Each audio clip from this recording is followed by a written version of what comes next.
Hello, my dear emperors. I'm Marco, and tonight we're drifting into the story of the space race, I guess. Why I guess? Because this isn't your usual history lecture. Here we don't just talk about the rockets and astronauts. We speak as if you were one of them. This is a second-person journey, immersive, a little sarcastic, and meant to carry you gently into sleep while your mind wanders through time.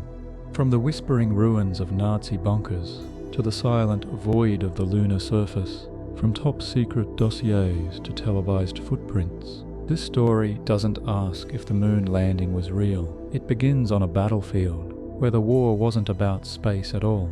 So before we begin, if you enjoy this kind of content, consider subscribing so you don't miss a thing. Now, if you're up for it, dim the lights and join me. You're standing in a muddy field in 1945. Boots still crusted with ash from a war that's technically over, though nobody really believes it. You don't look like a soldier, not anymore. You're an American officer with a peculiar mission, not to capture prisoners, but professors, specifically the German ones with equations instead of dog tags. The ones who know how to make things fly, far, fast, and preferably with explosive payloads. Operation Paperclip, they called it, because the paperwork for these ex-Nazis needed to be, how shall we say, reorganized. You've got a list. At the top, Wernher von Braun. A genius, certainly. A Nazi, also, certainly. But those V-2 rockets he launched at London, they were terrifyingly effective. And the thinking goes, if he built those for Hitler, imagine what he could do for democracy. So you find him, and dozens of others. You ship them quietly to Texas and Alabama, hand them lab coats, and give them names that somehow forget the SS parts of their resume. Welcome to America. Please ignore the swastika tan line. Meanwhile, on the other side of the globe, the Soviets aren't exactly sipping tea. They're doing the same thing, bagging scientists like rare Pokemon.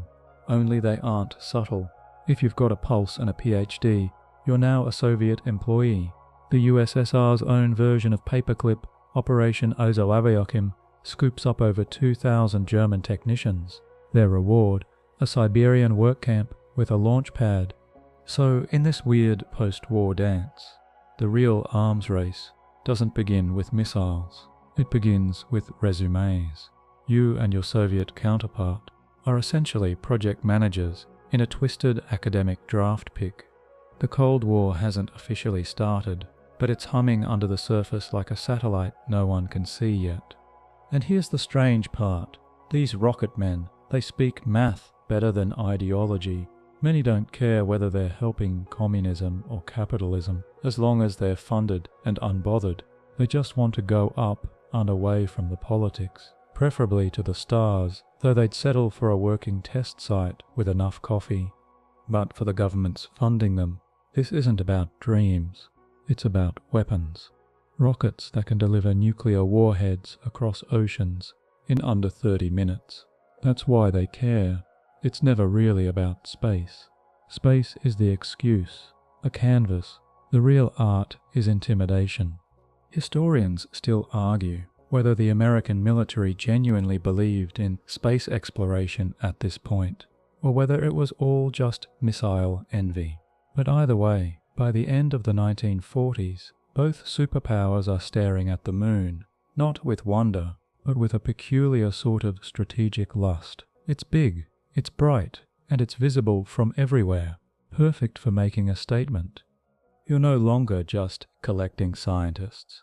You're funding programs, you're renaming departments. What was once military research becomes aeronautics, which sounds way less terrifying at press briefings.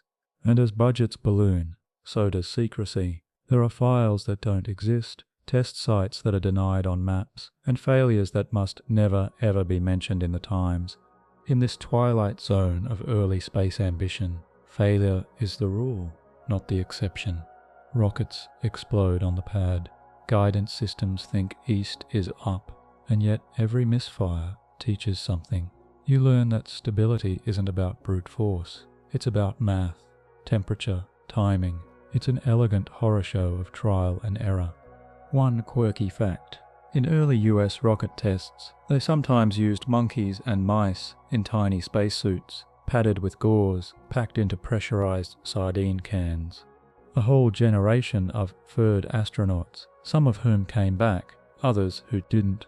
Their names, mostly forgotten, but one survived long enough to become a Cold War celebrity, Miss Baker. She lived in retirement with a tiny NASA pension, bananas and fan mail. Yes, really. So you, dear listener, whether you're perched in Houston or huddled near Baikonur, know this: the rocket under your feet is more than engineering. It's theatre, it's propaganda. And in 1949, the real race is just beginning. Not to the moon, but to the hearts and headlines of Earth. But that can wait until you wake. You wake up, figuratively, of course, to the gentle hum of paranoia.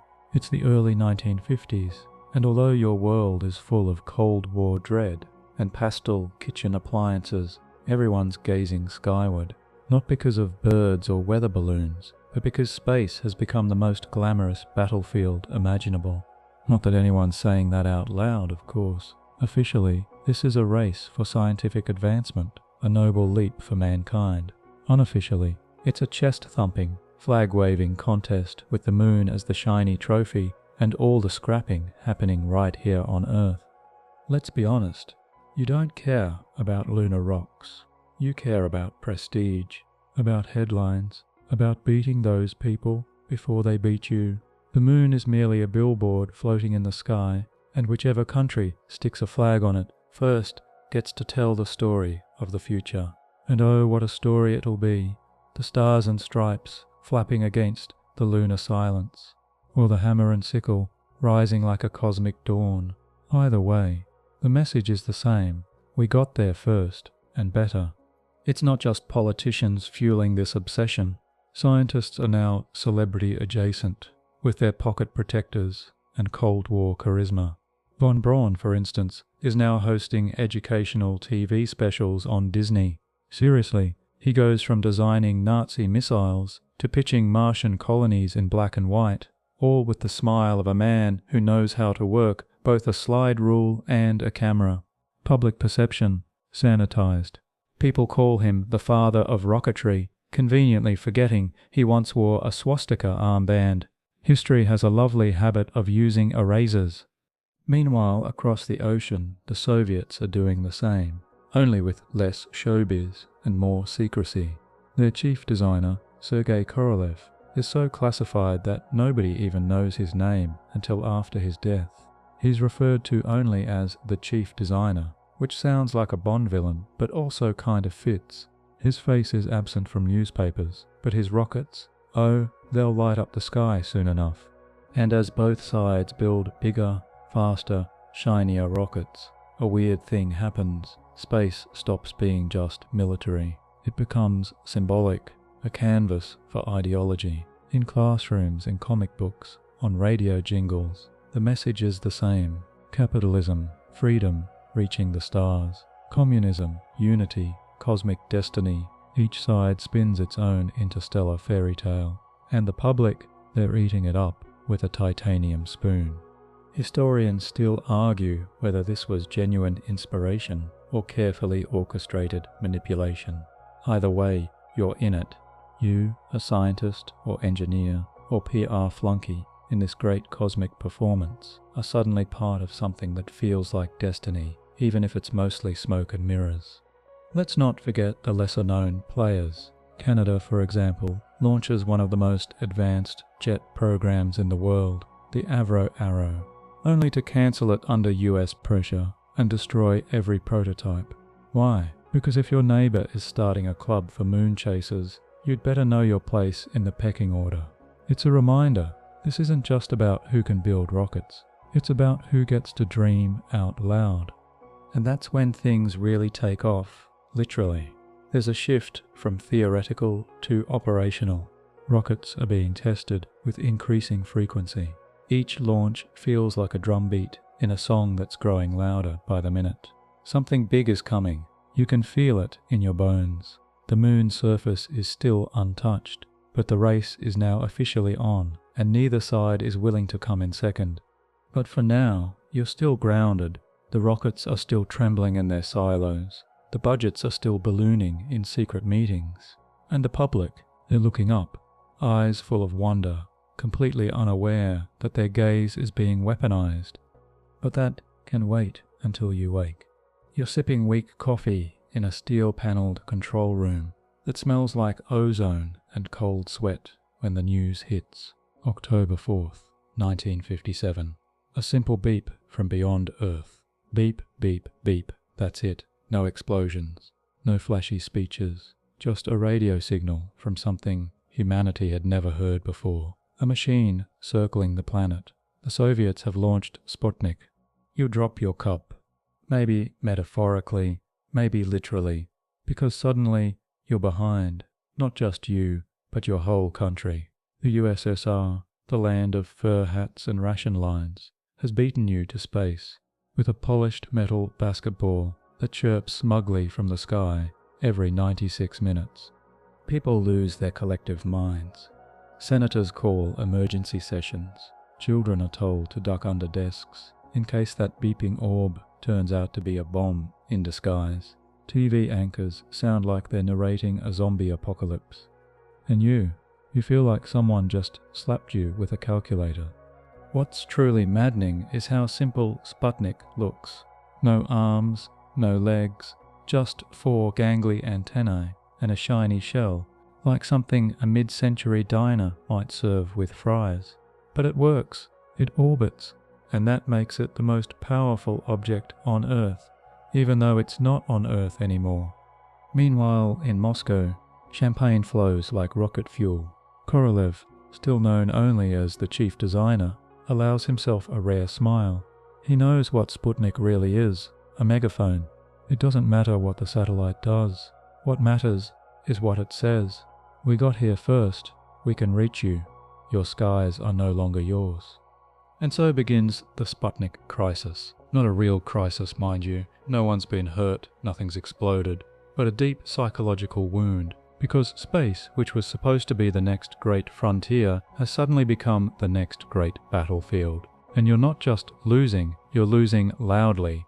Historians still argue whether the US overreacted or simply woke up. But the response is immediate. Funding for education in science and math skyrockets. NASA is formed in 1958, carved out of NACA, its more pedestrian predecessor. Universities are suddenly filled with students who want to launch things rather than dissect frogs. America begins a national obsession with space that's part patriotism, part panic. And then, just when the wound starts to scab over, the Soviets twist the knife. A few weeks later, they launch Sputnik 2, this time with a passenger, Laika, a street dog turned cosmonaut. She doesn't come back. You, in your polished government shoes and furrowed brow, read the memo and pause.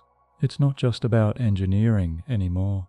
It's about ethics, about spectacle, about sacrificing a living being to make a point. And yet, you can't stop them. Your side simply wasn't ready. Laika's ride is brutal. She's packed into a capsule with minimal testing, a metal coffin disguised as progress. There's no plan to retrieve her, just hopes she dies painlessly, which, spoiler alert, she doesn't. The official story says she passed peacefully after a week. The truth, revealed decades later, is that she overheated within hours.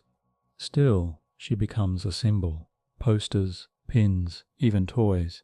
A dog as both pioneer and martyr. The public eats it up, even if they're chewing on tragedy, because this is how the space race works. Every launch is part science, part show, part sacrifice. You sit at your desk and stare at a model rocket. It looks powerful, triumphant, but you now realize it's also a tombstone for time, money, ethics, and sometimes even lives. The Cold War has left the atmosphere, and no one seems inclined to call it back. But that can wait until you wake. Now the sky is no longer a canvas, it's a scoreboard. You're no longer dreaming of space, you're competing in it. And in the autumn of 1957, as Sputnik's chirps echo in your nightmares, and Laika's sacrifice haunts your coffee breaks, you realize something disturbing. This is not a sprint. It's trench warfare in vacuum-sealed helmets, and nobody, not even the victors, is sleeping well. But still, your team presses on. The Americans begin launching their own satellites with a kind of frantic optimism, like children playing catch with live grenades. Most explode. Some veer off course. One particularly humiliating attempt, the Vanguard TV-3, actually lifts a few feet off the pad, wobbles like a drunk penguin, and then collapses in a fiery heap on national television. The Soviets call it Kaputnik. Ouch. Meanwhile, the Soviets are on a roll, not because everything is going perfectly, but because they've mastered the art of selective silence. If a launch fails, they simply don't mention it. If a cosmonaut dies, they pretend he never existed. It's like a magic show, but instead of pulling rabbits out of hats, they're vanishing corpses from press conferences. And then it happens. April 12, 1961. You're staring at a grainy transmission, your heart thudding against your ribs like it's trying to escape. A voice crackles through. Poyakali, let's go. Yuri Gagarin, the first human in space. The Soviets did it again. You slump, not because you dislike Gagarin. Honestly, you might have even liked him in another timeline. The guy has the cheekbones of a Bond actor and the grin of a toothpaste ad. He's charming, brave, photogenic, everything your PR department is dreaming of. But he's theirs. And worse, he made it back in one piece. His capsule, Vostok 1, orbits Earth once before re-entry. It's a terrifying ride, held together by bolts and sheer Soviet audacity. At one point, the separation doesn't go as planned, and the descent module spins like a cursed fidget spinner. But it works. He lands. He smiles. The world claps. In response, America scrambles. Literally, on May 5th, less than a month later, Alan Shepard becomes the first American in space, sort of. His flight is suborbital, which is like ordering a burger and only getting the bun. It lasts just 15 minutes, but still, he lands safely and waves to the camera. America exclaims, "See, we're catching up," while quietly sobbing in a corner. What follows is a frenzy. Kids build model rockets. Car dealerships use Gagarin's face for sales. Time magazine runs space-themed covers, like it's selling interstellar real estate. Even breakfast cereal brands get in on the action. Nothing says conquer the cosmos like freeze-dried marshmallows in sugar milk. Historians still argue whether Gagarin's flight was more technical marvel or political theatre. The answer is both, because the Soviets didn't just launch a man, they launched a message. We got here first. We didn't just beat your machines. We beat your humanity. And beneath that, a deeper truth gnaws at your nerves. The rules are changing. It's not enough to go high or fast. You have to go first, or at least convince the world that you did. In this war, perception is fuel, and both sides are burning through it like there's no tomorrow. You glance at the latest memos, plans for Mercury, Gemini, Apollo, a roadmap to redemption. But even now, as American engineers rebuild their pride with blueprints and stubbornness, the fear lingers. What if they beat us to the moon, too? But that can wait until you wake. You don't hear about the accidents, not the real ones, not the ones where the fire doesn't wait for liftoff, or where the capsule locks from the outside like a metal tomb. You're told that progress is being made, that setbacks are inevitable, that heroes knew the risks. But in quiet corners of research centers, people know the truth. Spaceflight isn't a clean line upward. It's a graveyard of miscalculations and metal fragments. You're reading an internal report, the kind printed on paper that smells like old ozone and fear. It details an explosion during a Soviet launch rehearsal in 1960. Over 100 people dead, including Marshal Nedelin, a man so important he practically had his own gravitational field. The report says he stood too close to the rocket during a test. The unofficial version whispers that he insisted on launching early to show off to Khrushchev. Either way, the result is the same: a crater, ash, and a meteor blackout so thick it could block gamma rays. They called it the Netherland disaster, though not publicly. Not at first. For years it simply didn't exist. A tragedy without oxygen. The survivors were told to forget. The dead were erased from records. The rocket blamed on fuel instability. A phrase as vague as it is cowardly. And it's not just the Soviets. Your side has secrets too. Test pilots who burn up during re-entry simulations. Engine failures that rip through facilities like angry ghosts. There's one story, never confirmed, of a capsule door jammed shut during a ground test. The oxygen saturates the air. A spark ignites.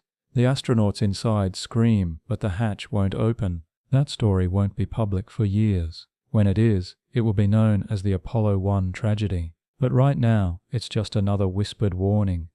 And yet, the launches continue. Because they must. Each side is terrified of appearing weak. Each failure is buried under concrete and classified ink. Success is paraded in the streets. Failure, it goes out the back door in an unmarked van. One quirky fact: both nations experimented with absurd concepts during this era. The US once considered detonating a nuclear bomb on the moon just to show they could. Seriously. Project A119, they called it, which sounds like a tax form that was basically atomic fireworks for freedom. They scrapped it, thank goodness. But the idea alone is a measure of just how unhinged the competition had become. Historians still argue whether the secrecy saved lives, or simply delayed better engineering. What's certain is that it created myths, ghost cosmonauts, cover-ups, and conspiracies that would stretch for decades. Some claim radio hams in Italy picked up Soviet cosmonauts suffocating in orbit before Gagarin. The USSR denies everything. But in the age of shadows and static, who really knows?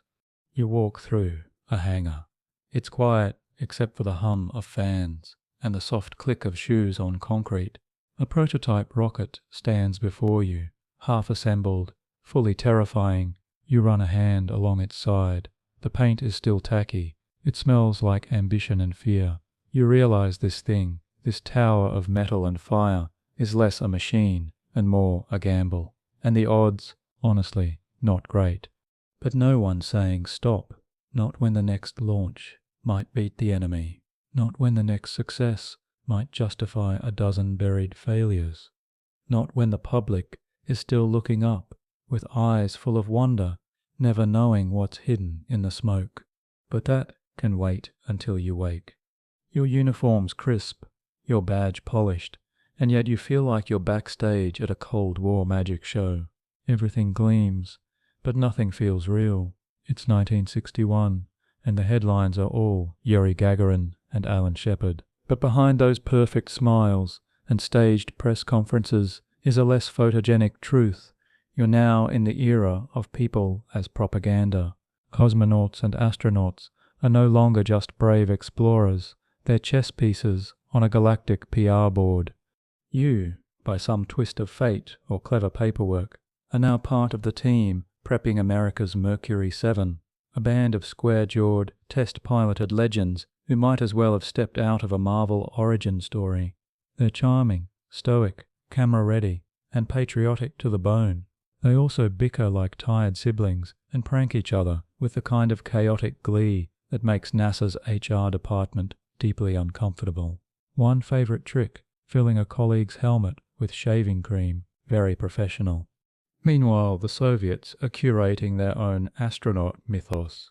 Gagarin becomes a symbol of Soviet strength and humility. They parade him through Red Square, across Europe, even to Cuba. He shakes hands with children, waves like a monarch, and signs so many autographs he probably dreams in ink. Yet few know the pressure he's under. His every move monitored, every word scripted. He drinks too much. He crashes a MiG in 1968 under mysterious conditions.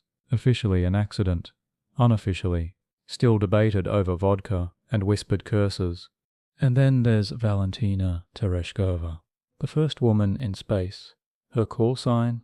Chaika, seagull. She orbits the Earth 48 times in 1963, smiles for the cameras, and cements the USSR's claim to yet another first. But back on Earth, the truth trickles out. Her training was rushed, her suit faulty. She vomited repeatedly and had trouble operating the controls. None of that makes the papers, of course. What matters is the image, a woman in space, smiling for all of womanhood. You see the pattern now. Space isn't just a place. It's a screen, a stage. The rockets are real, yes, but so are the scripts. And you're a writer, not just an engineer. Every success is filmed. Every failure is denied. Every cosmonaut is a hero until they aren't. Every astronaut is brave until he flinches. Historians still argue whether this was patriotism or performance art. Probably both. You once watched a mission control room stage a rehearsed reaction for the press. The actual event had been too calm, too clinical, so they recreated the excitement with better lighting and fresher coffee. Back at Langley, your department receives classified photos taken by a U-2 spy plane. One shows a massive Soviet rocket on the pad, another a strange circular structure, possibly a launch tower, possibly a giant sundial. No one knows, the photos are grainy. You squint, unsure if you're analyzing enemy technology or just really bad photography. On the other side, Soviet intelligence pores over Life magazine spreads of American astronauts trying to glean technical insights from the reflections in their visors. No detail is too small. One report deduces the thickness of American heat shields by measuring the shadow cast by a hatch rivet. It's science, sure, but it's also desperation, a bizarre arms race of inches and guesses. One fringe report even claims the KGB tried to bribe a janitor at Cape Canaveral for a sample of launchpad concrete. The janitor, bless him, thought it was a prank and offered his lunch instead. But here's the truth. Both sides are bluffing, gambling, improvising. Every success is stitched together with duct tape and caffeine. Every press release is a patch over a deeper crack. And you're stuck in the middle, building dreams for cameras while nightmares whisper in static. But that can wait until you wake. You're not supposed to know about the man with 2 names and 5 passports. He doesn't exist, officially, but in the quiet corridors of your agency, everyone knows him, or rather knows of him, because when you're in the business of rockets, spies come free with the launch pad. It's the early 1960s, and while astronauts smile for magazine covers, a shadow war is playing out in server rooms, hotel lobbies, and smoky apartments with peeling wallpaper. The CIA and KGB are locked in a dance of deception, each trying to siphon the other's secrets without leaving fingerprints. Welcome to the espionage side of the space race. You, blessed with security clearance and insomnia, know that while engineers are calculating thrust vectors, intelligence operatives are tapping phones in German cafes and swapping classified blueprints for unmarked bills. The Soviets have a knack for infiltrating American aerospace contractors. A janitor at Redstone Arsenal turns out to be a KGB asset. He doesn't steal documents, he just photographs tool racks and inventory sheets. And yet somehow that's enough. The CIA, not to be outdone, begins planting bugs in Soviet embassies, tapping lines near Baikonur, and following scientists who visit international conferences. One infamous attempt involves sneaking into a Moscow hotel room to bug the lamp. Simple plan, except they trigger the wrong wire and black out half a floor. They retreat, leaving behind an unplugged lamp and a very confused chambermaid. You read a file labeled Eyes Only, of course, about Project Azorian. It's the 1970s by then, and the US Navy is attempting to recover a sunken Soviet sub from 3 miles down using a fake deep-sea mining vessel. They build a massive claw, the Hughes Glomar Explorer, and deploy it under the thinnest veil of secrecy imaginable. It's less spy thriller, more mechanical opera. They get part of the sub, then drop the rest. Officially, we can neither confirm nor deny. But back in the 60s, the real prize isn't underwater, it's orbiting. The Soviets are tracking American launches using ground-based radar arrays and even disguised fishing trawlers bobbing near Cape Canaveral. The Americans do the same.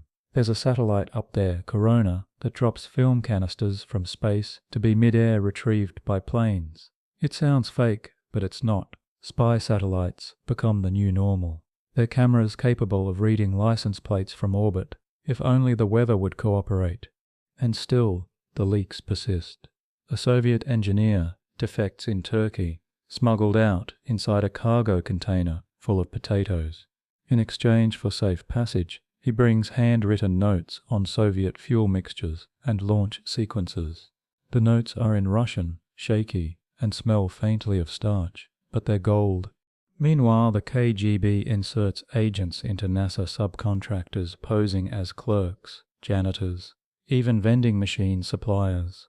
One particularly bold operative allegedly replaces a coffee machine filter with a microphone. They don't get launch codes, but they do overhear who's sleeping with whom, which, in Washington, is often just as valuable. Historians still argue how much was actually stolen and how much was paranoia. But one thing's clear, this wasn't just a race, it was a heist. Both sides trying to lift victory out of each other's pockets. And in that murky world of whispers and wiretaps, nobody wins clean. You once attended a briefing where the speaker, a man with the personality of damp toast, closed with a line you'll never forget. "Gentlemen, if the Soviets ever land on the moon, it won't be because they got there first. It'll be because we told them how." He got promoted, naturally. And now, every time you hear a rocket launch, you wonder who built that valve, who made that wire, and who exactly was listening on the other end. But that can wait until you wake. It's 1965, and you're starting to see a pattern. Every shiny capsule, every dramatic launch, every tearful family waving goodbye from the tarmac, it all conceals something less poetic. Because while the public sees exploration, you see escalation. Behind every rocket launch is a missile test in disguise. Welcome to the not-so-secret truth of the space race. It's always been about weapons. You're sitting in a meeting where a man in horn-rimmed glasses is explaining something called dual-use technology. His tone is dry, like he's reading out soup recipes, but the implications are enough to make your teeth clench. Rockets that can launch astronauts into orbit, also excellent for delivering warheads. Satellites that can track cloud cover, also great for tracking enemy troop movements. The line between science and military is, well, imaginary. Back in the USSR, the lines are even blurrier. Sergei Korolev's rockets are adapted straight from the R-7 ICBM, the same one that could reduce entire cities to ash. And while official speeches wax poetic about peaceful cosmic destiny, everyone knows what's really funding these programs. Fear, mutual, nuclear, assured. And it's not just launch vehicles. You start noticing that even innocent-sounding projects have bite. The Americans launched Transit, a satellite navigation system for submarines. Sounds handy, until you realize it's designed to help nuclear subs aim more precisely. The Soviets respond with their own version, because of course they do. Space is becoming the ultimate high ground, a place to see everything, target anything, and pretend it's all for science. One quirky, almost laughable moment.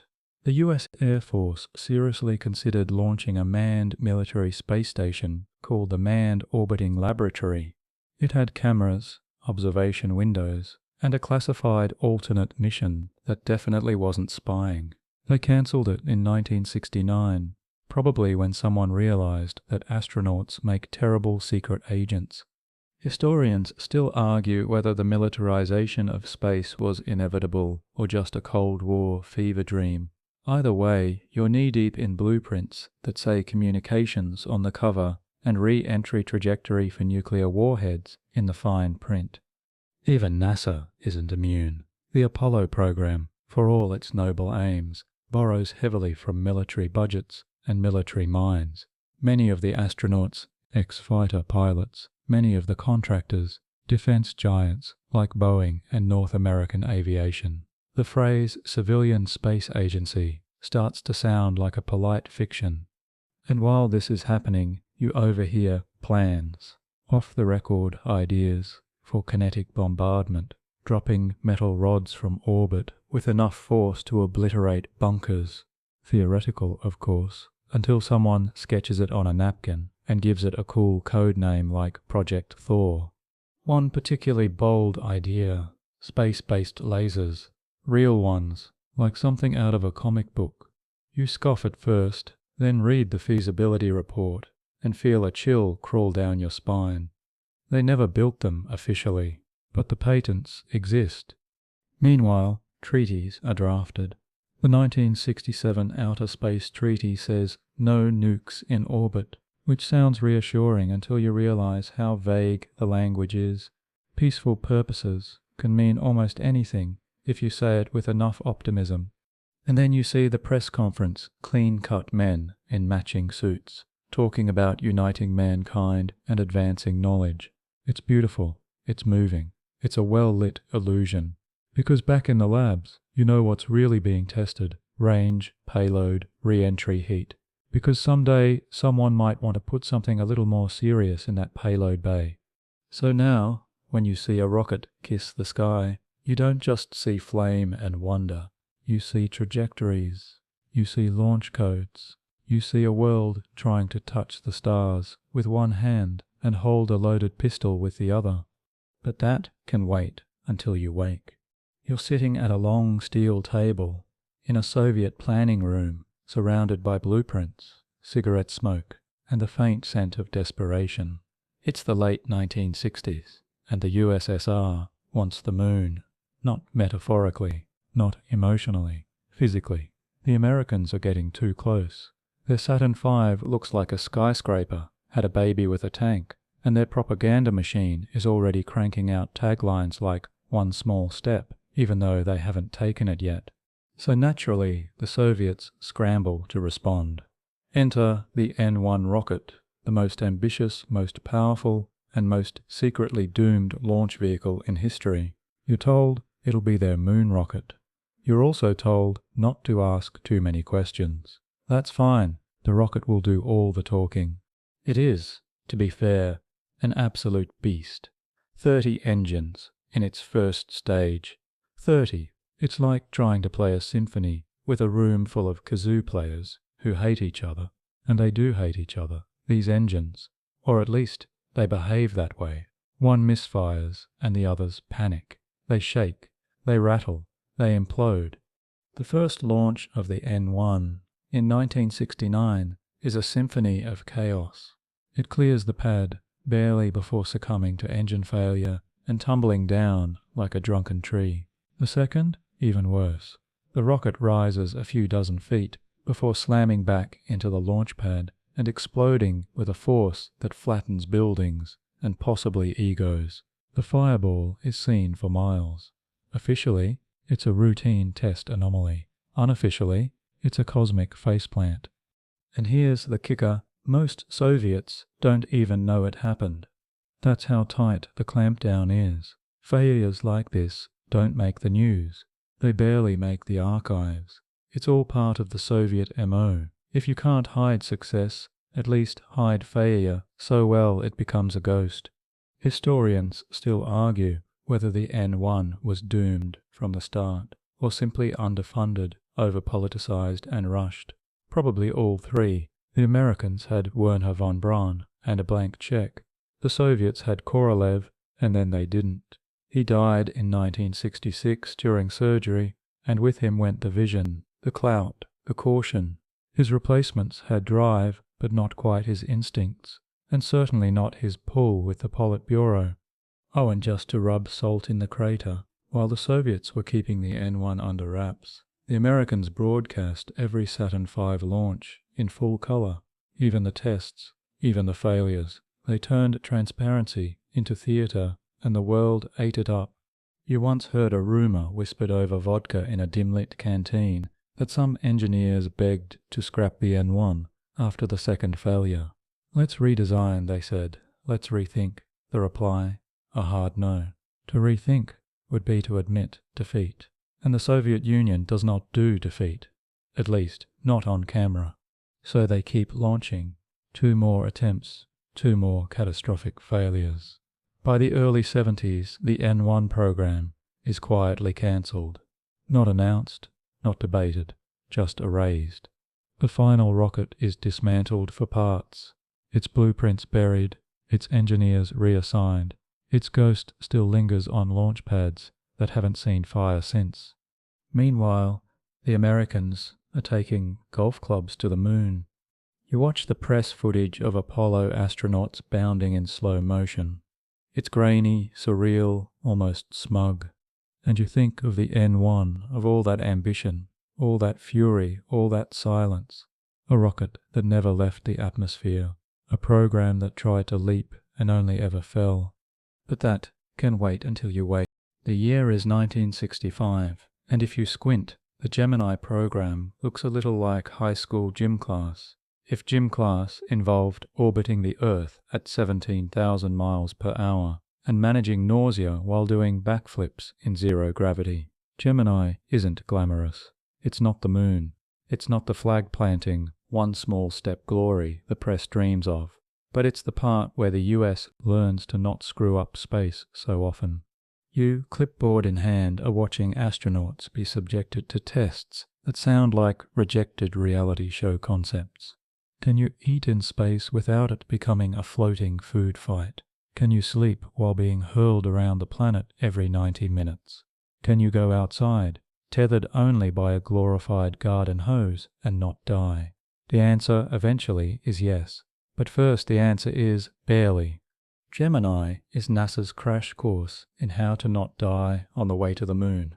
They test docking maneuvers, EVA, extravehicular activity, re-entry paths, and just how much a human bladder can hold in a pressurized suit.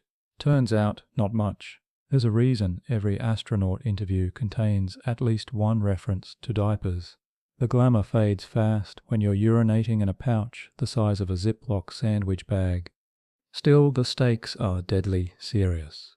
If Mercury was learning to crawl, Gemini is standing, walking, and occasionally tripping over itself. Each mission builds on the last. Gemini 4 sees Ed White perform America's first spacewalk, his body drifting like a silver balloon, tethered to nothing but faith, and a gold-plated umbilical cord. He loves it.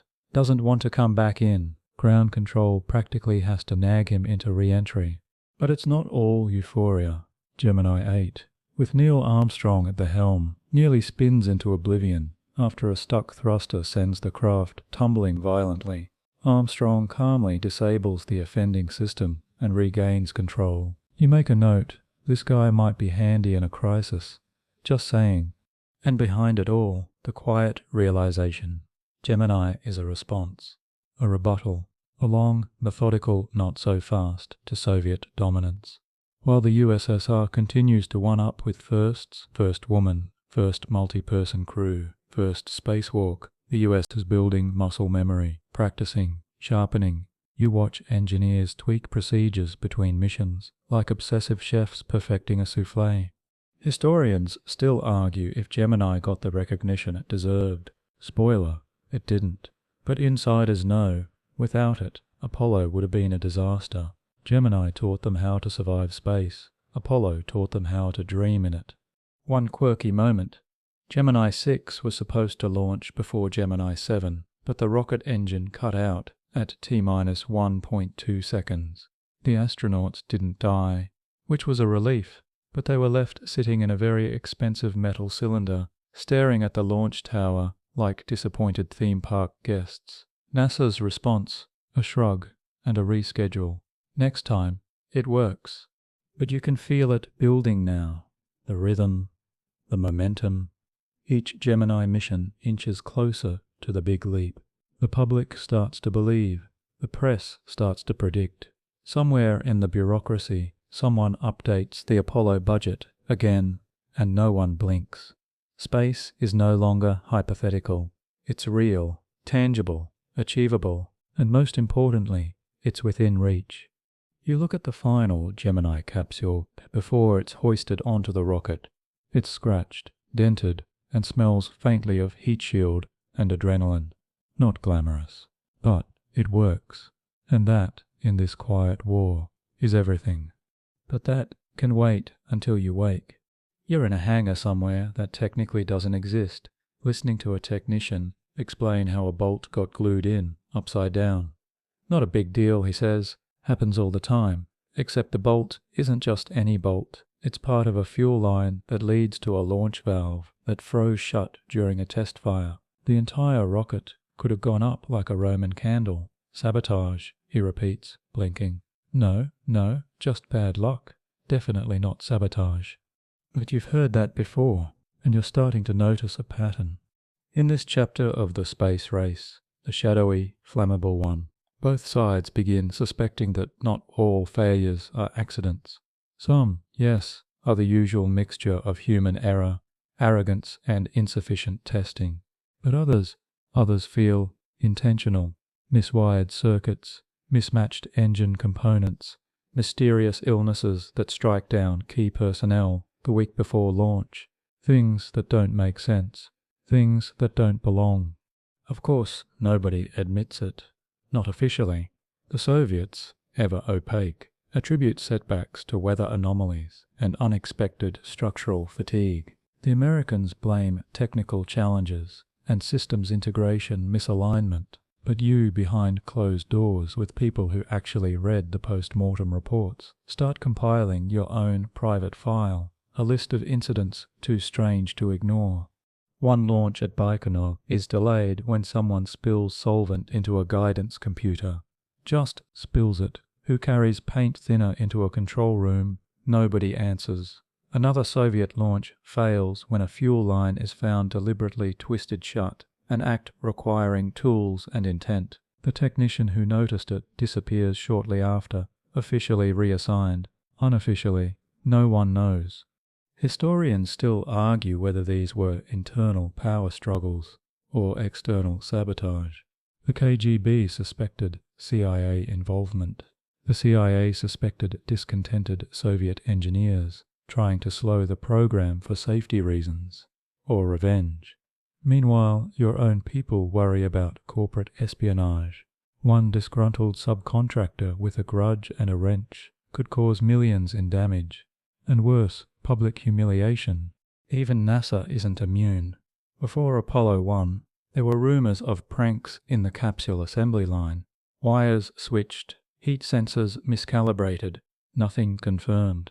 But after the fire, those rumors are revisited with grim attention. You're called into a meeting where everyone's told to double-check, triple-check, and never, ever leave a component unsupervised.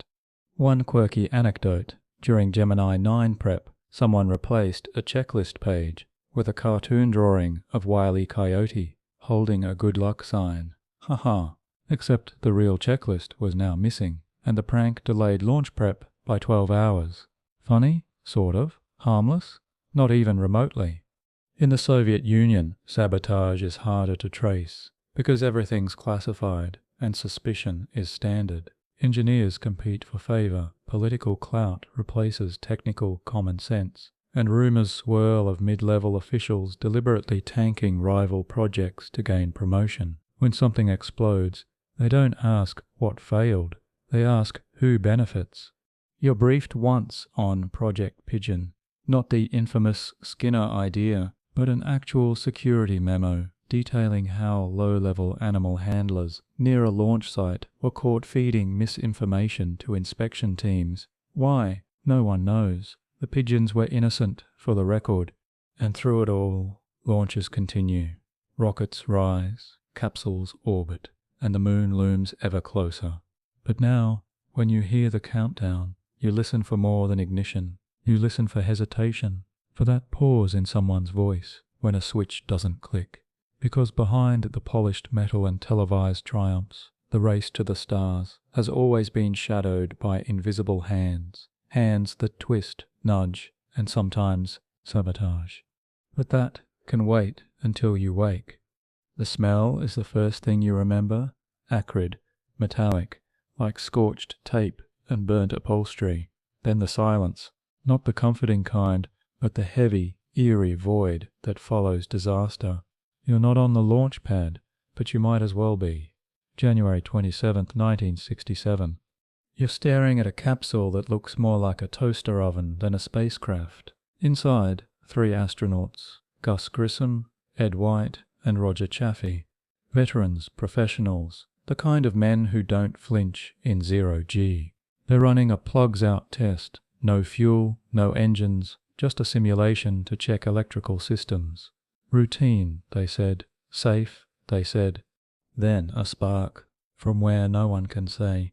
The command module, sealed with a pure oxygen atmosphere, turns into a death trap in under 20 seconds. Fire races through the cabin. The crew shouts, kicks, claws at the hatch that can't be opened quickly. The pressure rises, the metal warps, and then nothing. You read the transcripts later. You wish you hadn't. The last words are not heroic. They're terrified. We've got a fire in the cockpit. Get us out of here. Then silence, the kind that's louder than anything else in this business. NASA halts everything.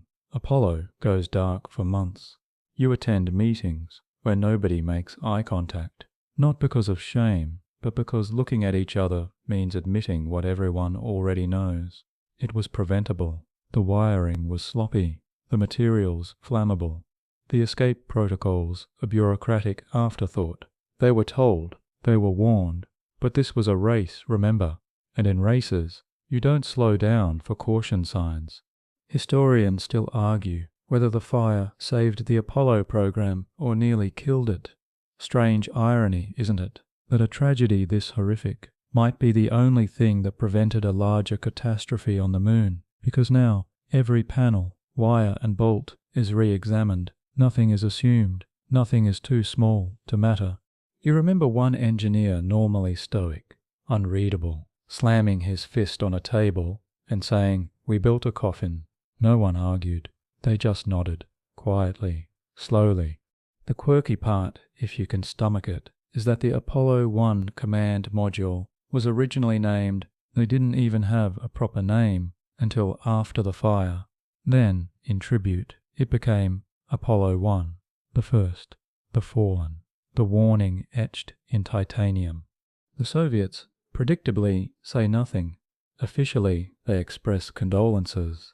Unofficially, they celebrate. Quietly, of course. Just enough to keep morale up. After all, a setback for NASA is a point for them. What they don't mention is that they've had their own fiery disasters. Some worse, but none admitted. Their launch pad ghosts have no headlines, no memorial plaques. You attend the funeral, or at least the part civilians are allowed to see. Flags are folded, bugles play, cameras click respectfully, and somewhere in the back of your mind, a voice whispers, "This was avoidable," but that voice is not invited to speak aloud. Afterward, NASA rebuilds. Physically, yes, new capsules, new safety standards, new protocols, but also spiritually. The swagger dims. The white shirts and black ties carry themselves with a little more humility and fear, not the paralyzing kind, the necessary kind, the kind that keeps checklists meticulous and hands steady. From this point on, the space race doesn't just feel like a contest. It feels like a funeral march interrupted by fireworks. Each launch a risk, each step forward haunted by echoes. But that can wait until you wake. The summer of 1968 arrives with the heat of unrest. The world is on fire. Protests, assassinations, wars that never end. And yet, in the middle of it all, you're staring at something that still seems impossible. A Saturn V rocket, 363 feet of ambition, wrapped in white paint and national pride. It hums with power, even when idle. It's like staring at a sleeping dragon, and you're about to wake it.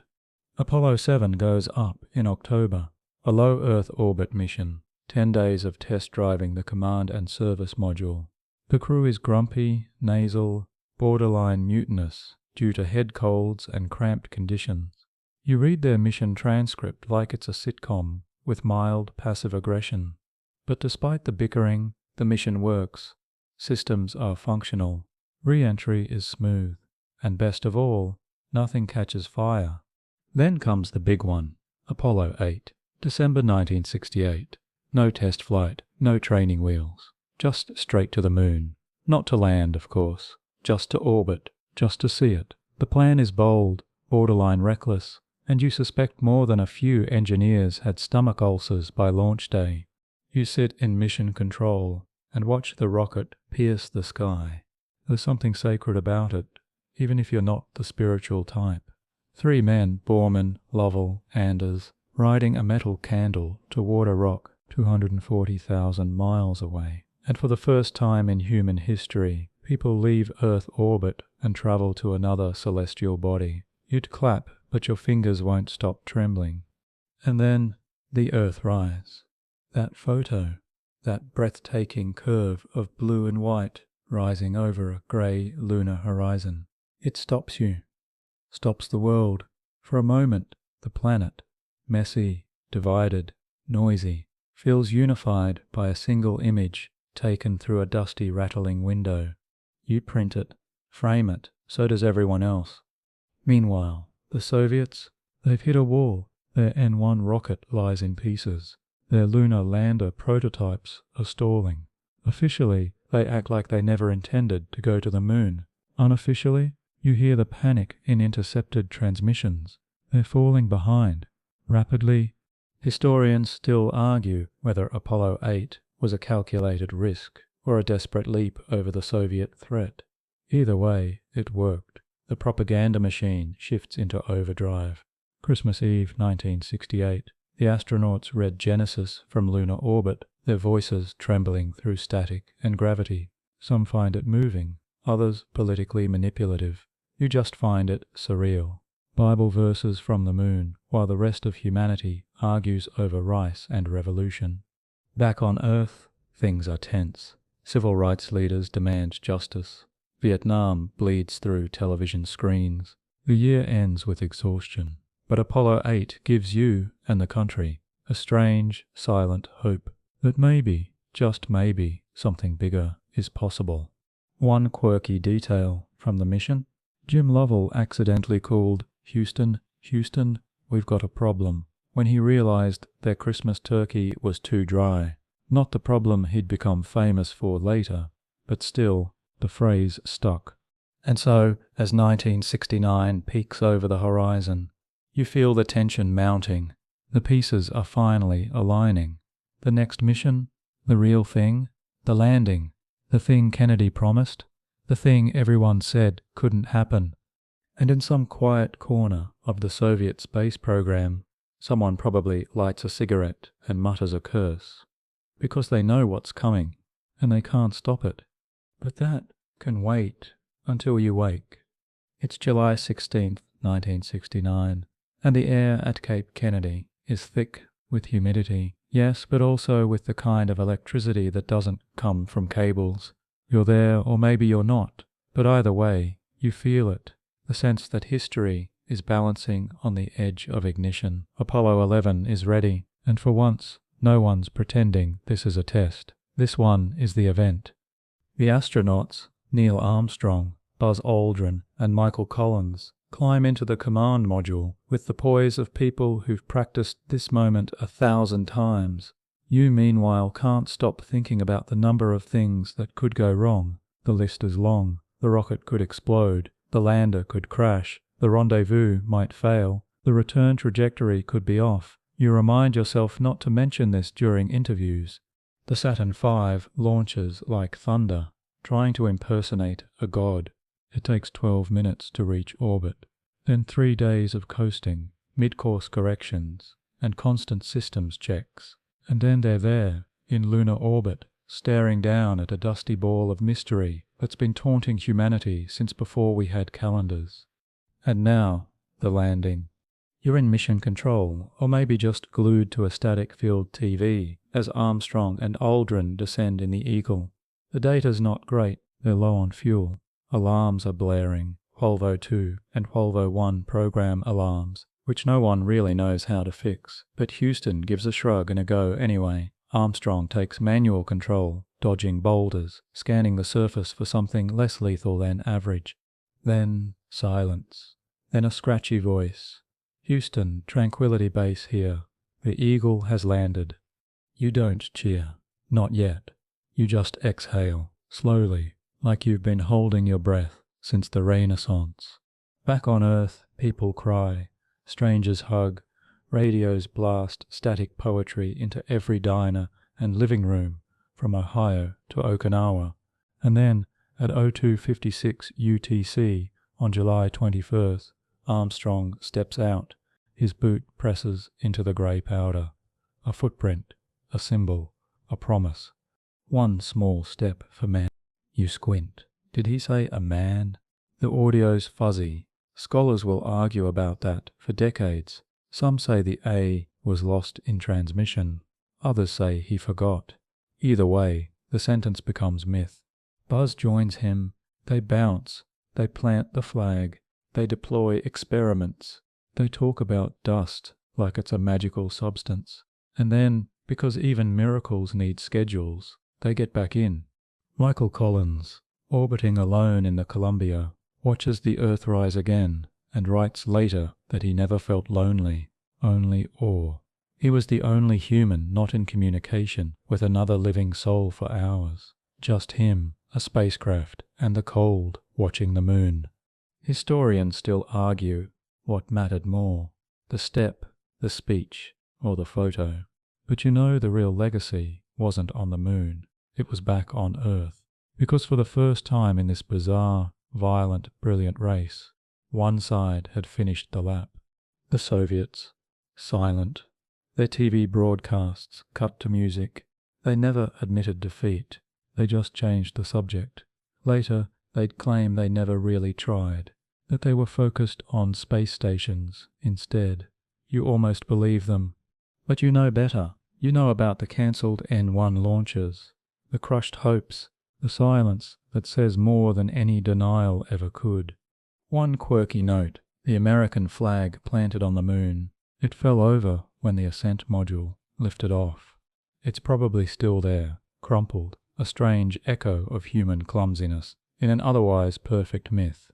The astronauts return safely, splash down in the Pacific, quarantine, parades. Armstrong becomes a recluse, Buzz fights personal demons, Collins writes one of the most poetic books ever penned by a pilot, and you sit back, finally, and whisper, "We made it." But that can wait until you wait. You'd think that once you land on the moon, you'd get to rest a bit, maybe take a cosmic victory lap. But no, this is a race, remember. And in races, there's always the next lap. Apollo 11 was just the beginning. What follows is a blur of launches, landings, and that odd moment when the world forgets how impossible all this once was. Back in the US, Apollo 12 launches in November 1960. The mission is smoother, more precise. The crew even jokes during the descent. Pete Conrad, the commander, is shorter than Armstrong, and cracks, "Whoopee, man, that may have been a small one for Neil, but that's a long one for me." NASA doesn't quite know how to respond, but the world chuckles. It's the first sign that spaceflight might have room for personality. Apollo 12 proves that the moon isn't a fluke, that humans can go there, walk around, collect rocks, and return like it's a weekend camping trip. But you're already sensing the shift. The public, so captivated in July, is starting to drift. Ratings drop. Newspapers shrink the moon stories. After all, we've done it now. What's next? You don't want to say it, but they're bored. The Soviets, meanwhile, are pivoting. The N1 is cancelled in 1974, but even before that, they quietly shift focus to orbital stations. They launch Salyut 1 in 1971, the first space station, less flashy, more functional, and in some ways more sustainable. You're reminded of the tortoise in that old fable. While the Americans hop around the moon, the Soviets are setting up house in low Earth orbit. Apollo 13, of course, brings the drama screaming back. April 1970. An oxygen tank explodes en route to the moon, and suddenly your peaceful morning turns into a week-long disaster movie. The world listens as engineers in Houston, sleep-deprived, caffeinated, half-convinced this will be a memorial, jury-rig, a life support system using duct tape and instruction manuals. Houston, we've had a problem, becomes the most famous understatement in aerospace history. They make it back, barely, and in doing so, Apollo 13 accomplishes the impossible. It becomes more iconic because it failed. People realize space isn't just awe-inspiring, it's dangerous, and that danger, weirdly, makes it interesting again. But interest has a short attention span. Apollo 14, 15, 16. They come and go. Scientific achievements, yes. Impressive landings, new data, moon buggies, but the crowd's thin. The networks cut away to commercials. America, having tasted the stars, now asks, what's on next? Historians still argue whether NASA should have gone further to Mars, to Venus, to wherever, but the budget shrinks, the ambition cools, and Apollo 17, in December 1972, becomes the last crewed mission to the Moon. Gene Cernan leaves the final human footprint in lunar dust. Before stepping back into the module, he says, "We leave as we came, and God willing, as we shall return, with peace and hope for all mankind." It's poetic, it's moving, it's also the end, for now. One quirky detail. Cernan traced his daughter's initials in the lunar dust. They're still there. No wind, no rain, just EVA boots and a father's quiet message. Meanwhile, the Soviets lose one last gamble. Luna 15, an unmanned probe meant to scoop up moon rocks and return them before Apollo 11 even lifts off. It crashes, because of course it does. The Cold War never gives second chances. So now you look at the moon differently, not as a battleground, not as a prize, but as a place humans once visited, briefly, with joy and terror in equal measure. A place that proved our reach, and then reminded us how far we still are from everything else. But that can wait until you wake. By the mid-1970s, you're not launching rockets as much as you're managing expectations. The moon has been walked, the race declared won, sort of, and the public has turned its gaze elsewhere. Disco is rising, gas prices are soaring, and space has become expensive. You're in a conference room with more coffee stains than budget lines, listening to someone explain the benefits of reusable spacecraft, a phrase that sounds suspiciously like "we can't afford this anymore." Enter the Space Shuttle program. It promises cheaper, more frequent missions. A space truck, they call it. You squint at the mock-up and wonder if it'll ever fly. Meanwhile, the Soviets are doing something strange. They stop pretending they're losing and instead pivot to pretending they never tried to win. Officially, the USSR claims it always preferred orbital infrastructure to moon landings. Unofficially, you've seen the memos. They were desperate to get there first, and when they couldn't, they decided to win the long game instead. And to their credit, they do launch something remarkable. Salyut 1, the first space station, launched in 1971. It's cramped, musty, probably smells like boiled cabbage, but it works. Cosmonauts live aboard it for weeks, conducting experiments, repairing systems, even playing chess with ground control, sort of. The real game was rigged, the board mirrored on both ends. But hey, it passed the time. Then tragedy strikes. The crew of Soyuz 11 returns from their record-breaking stint aboard Salyut 1, only to be found dead upon landing, asphyxiated due to a valve malfunction during re-entry. The capsule looked perfect.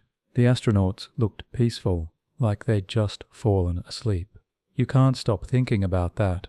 Historians still debate how much this shook the Soviet program. Officially, they call the mission a success. Unofficially, it haunts them. They redesigned the Soyuz spacecraft to carry 2 instead of 3, just to give future crews the luxury of wearing pressure suits. And while the USSR builds station after station, the US launches Skylab. It's fine.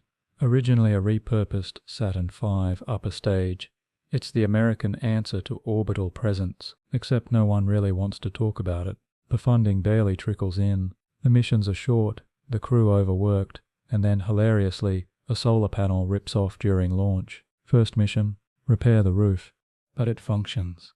And in 1973, you feel a brief flicker of something new, cooperation. The Apollo-Soyuz test project. An American spacecraft and a Soviet spacecraft link up in orbit. The crews shake hands, exchange gifts, share toothpaste. Somewhere, a cold warrior weeps. The docking is both symbolic and practical. It shows the world and the politicians that space doesn't have to be a battlefield. It can be a shared frontier. The image of the two commanders shaking hands in zero gravity makes front pages. It's the détente version of a moon landing. One quirky anecdote: during their joint dinner in orbit, the Americans offer the Soviets a tube of borscht. The Soviets laugh and hand back a tube of beef and onion stew. History's most awkward potluck. But despite the goodwill, you sense the weariness setting in. The grand gestures are over. The Apollo glow has faded. The future feels budgeted. You hear more about cost per kilogram than dreams per galaxy. And yet, the groundwork is being laid, quietly, without the parades, plans for long-term habitation, better life support, modular stations. Space, stripped of its glamour, is becoming an office job, routine, sustainable, real. The race is over, but the journey, that's just beginning. But that can wait until you wake. It's the 1980s now, and if space ever had a midlife crisis, this is it. You sit in a control center that looks like a mashup of Cold War bureaucracy and sci-fi optimism. Monitors buzz, fax machines hum, someone's eating powdered eggs. The romance of the moon has faded, replaced by a steady rhythm of orbital missions and grim realism. The dreamers, most have retired or learned to write grant proposals instead of poetry. The Soviet Union, still technically standing, doubles down on space stations. You watch them launch Mir in 1986, Peace, they call it, which is hilariously ironic given the ongoing arms race, but it is a marvel. Modular, expandable, a true orbital outpost. It becomes a home in the stars, if your definition of home includes floating toilets, Russian dehydrated soup, and a 24/7 soundtrack of creaking metal. Cosmonauts live aboard Mir for months, then for years. One, Valery Polyakov, spends 437 days up there, long enough to forget how socks work. When he returns, his legs wobble like overcooked spaghetti, but his mind still sharp. He jokes with reporters. You quietly admire that.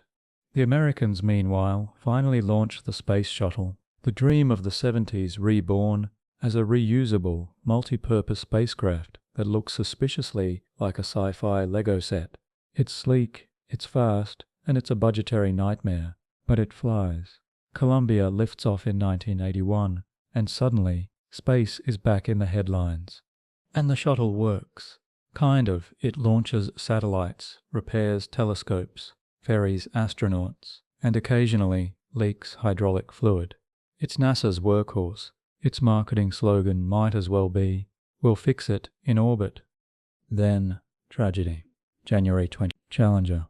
You're watching live, maybe from your living room, maybe from a classroom, because that day was supposed to inspire children. Krista McAuliffe, a teacher turned astronaut, was on board. 73 seconds after launch, the shuttle breaks apart. A puff of smoke, debris raining over the Atlantic. The world holds its breath, then breaks into tears. The investigation reveals what you feared. This wasn't some freak accident. It was bureaucracy. Warnings ignored. Engineers overruled. An O-ring that didn't like cold weather. And the cost, 7 lives and the public's trust. Historians still argue whether the shuttle was a triumph or a trap, a symbol of what reusable spaceflight could be, or a cautionary tale about chasing savings over safety.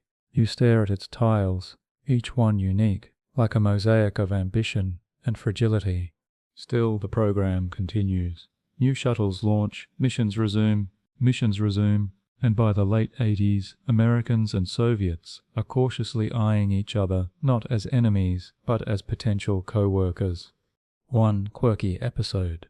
In 1985, Mir receives a visitor, a flying tomato plant, grown in a special Soviet biochamber. It floats in orbit for weeks, perfectly healthy, then dies instantly when brought back to Earth.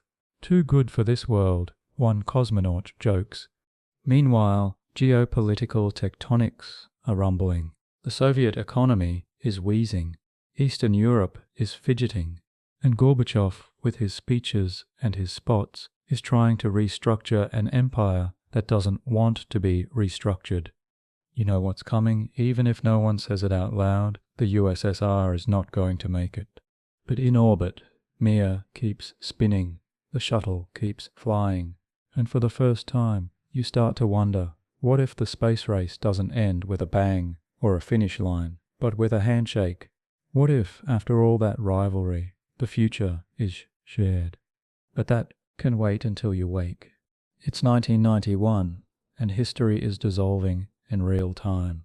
The Soviet Union, that iron monolith you grew up fearing, competing with, measuring space stations against, is collapsing, not in an explosion, in a shrug, in a vote, in a line of politicians signing declarations, while fax machines whir like tired pigeons. You sit at your desk, watching the news, the red flag lowered from the Kremlin, Gorbachev stepping down, new republics forming like confused children figuring out their names. And yet, above you, 250 miles in orbit, Mir keeps spinning. There's still a cosmonaut up there. Earth below might be fragmenting, but space is weirdly stable. You chuckle at the irony.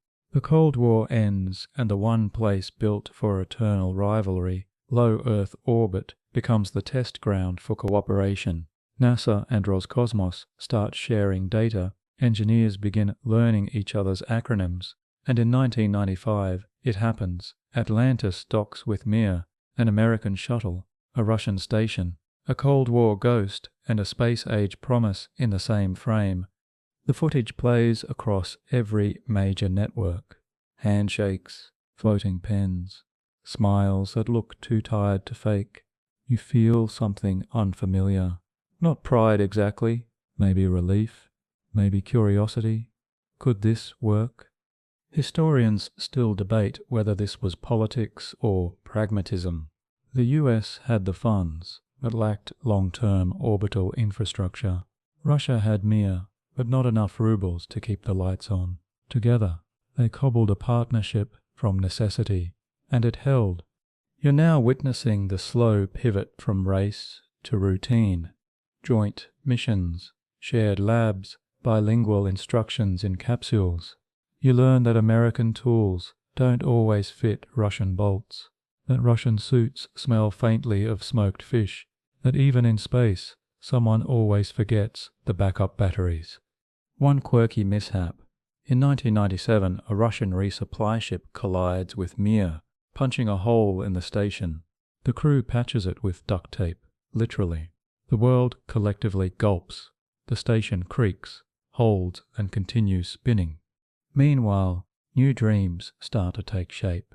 Blueprints for something bigger, something international.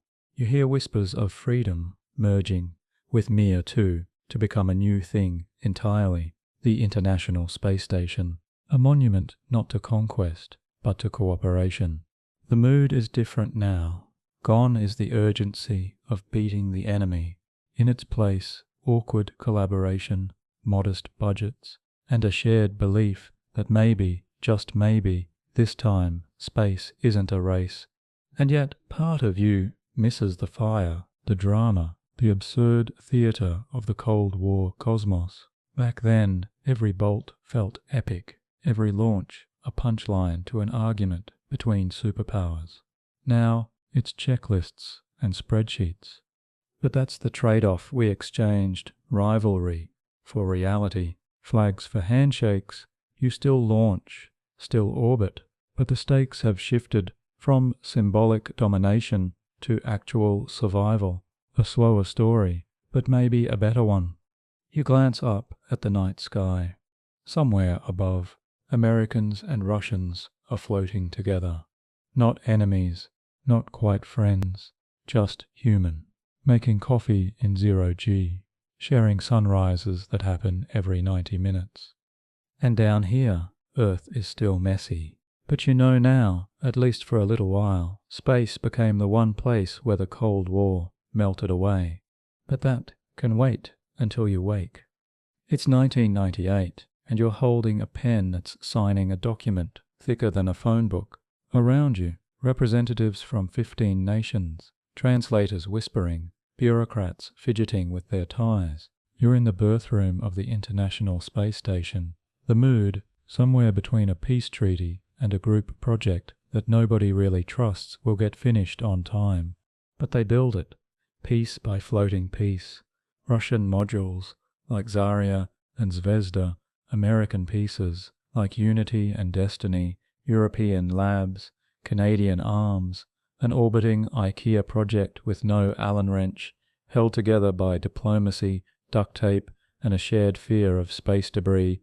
You're not surprised that things go wrong. Parts don't fit, software glitches, Russian toilets leak into American ventilation systems, power outages turn the station into a giant, very expensive lantern.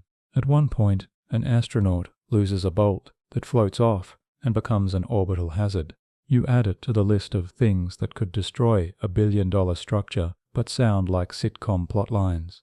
Still, it works, somehow. And in 2000, something extraordinary happens. A permanent crew, not a mission, a crew. People living in space, long-term, rotating, like Earth's weirdest timeshare. They eat, sleep, argue over chores, and occasionally go outside to fix panels or chase rogue tools drifting off into the void. Meanwhile, back on Earth, the political landscape wobbles. The war on terror, economic crashes, shifting alliances. But the ISS stays up there, steady, spinning, stubbornly international.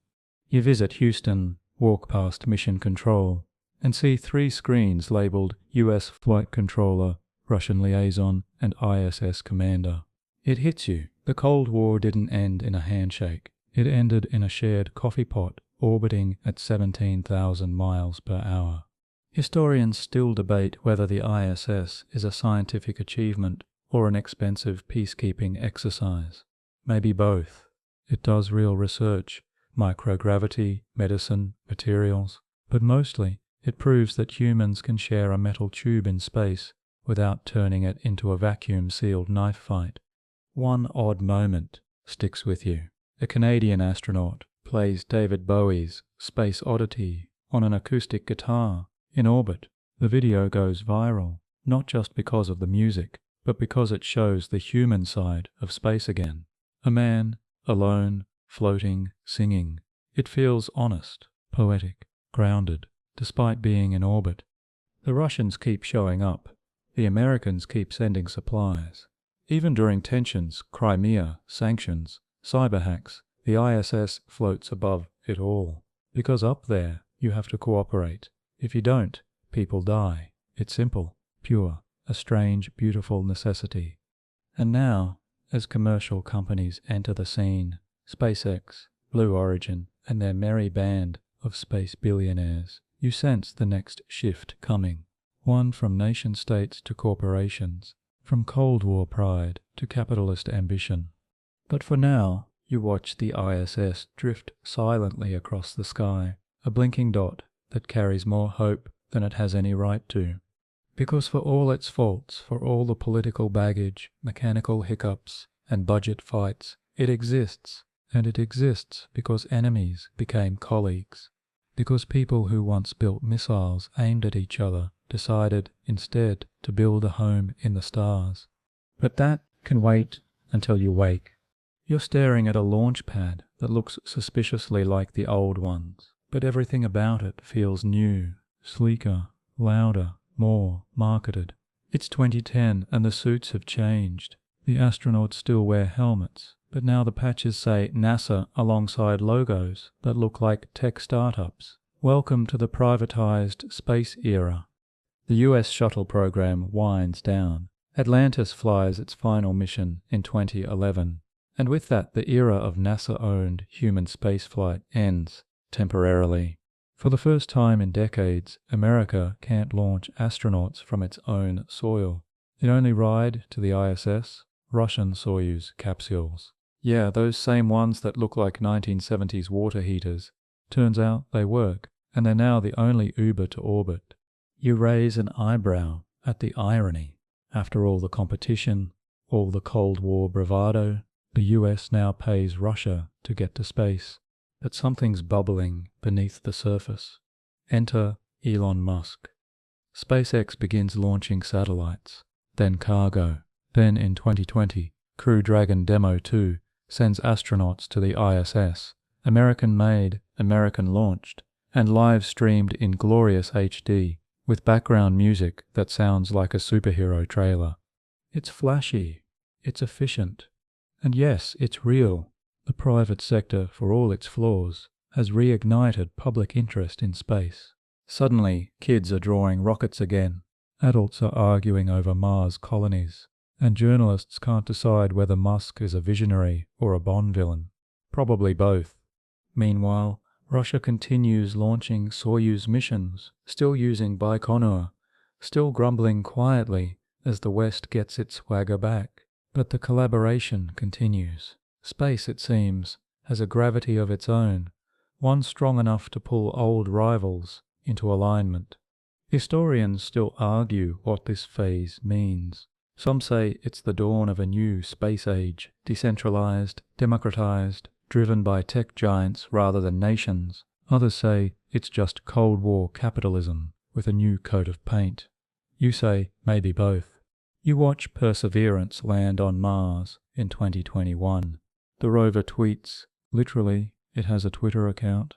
The descent video goes viral. Millions watch a tiny robot land on a red rock 140 million miles away. And for a moment, just a moment, everyone forgets the noise, the politics, the panic, and they marvel. Then comes James Webb, a telescope with mirrors that unfold like origami. It peers into the ancient past of the universe and makes the cosmos feel huge again. You realize we've stopped racing against each other. We've started racing against ignorance, against time. One quirky anecdote. SpaceX's Starman, a mannequin in a spacesuit, is launched in a Tesla Roadster, floating through the void with a dashboard message that reads, "Don't panic." Somewhere, Douglas Adams smiles. And yet, the Cold War echoes linger. Military satellites, orbital defense systems, anti-satellite missile tests. The tension never fully leaves, it just mutates. But there's also hope, real hope. Nations building the Artemis program together, plans to return to the moon, this time to stay, talks of Mars, of space tourism, of lunar bases, of putting telescopes on the far side of the moon where Earth static can't reach. And you're older now, wiser, maybe a little jaded, but every time you see a launch, hear the countdown, feel the rumble, watch the flame, something inside you lifts. Because from Wernher von Braun to SpaceX, from Laika to Lucy, from sabotage to selfies in orbit, this journey hasn't just been about technology. It's been about perspective, about what happens when a species stops looking at each other and starts looking outward. And maybe, just maybe, we'll keep looking that way. But that can wait until you wake. You're floating now, not in space, but in the foggy aftermath of a race that never really had a podium. The Cold War is history, the ISS is routine, and yet as you scroll past headlines in the 2020s, you notice a familiar flavor returning. It's not a full-blown arms race, not yet, but space is heating up again, and this time the players have multiplied. China lands a rover on the far side of the moon in 2019, a place no one's touched before. It's sleek, efficient, and oddly quiet. No drama, just execution. You read the reports and realize they aren't trying to beat anyone. They're building their own track. Then they launched Tiangong, their own space station. By 2022, it's operational, crewed, self-sufficient. While Western partners manage aging ISS systems with duct tape and diplomacy, China's got a shiny new orbital apartment. Russia, for its part, starts making noise again.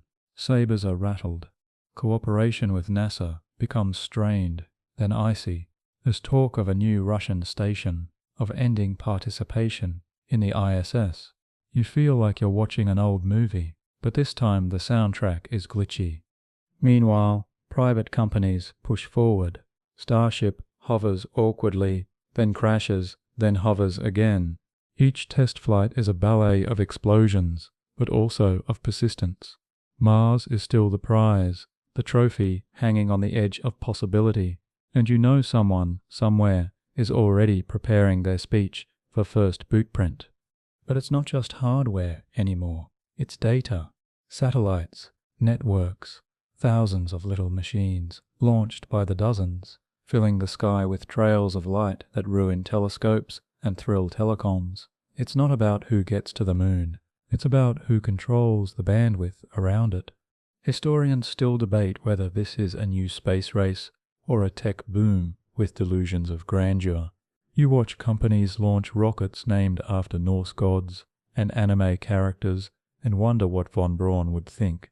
One quirky headline: in 2021, a SpaceX toilet malfunctions mid-flight. The crew handles it with admirable grace. Somewhere, an Apollo engineer laughs in sympathy. But amid the chaos, one thing is clear. The narrative has shifted again.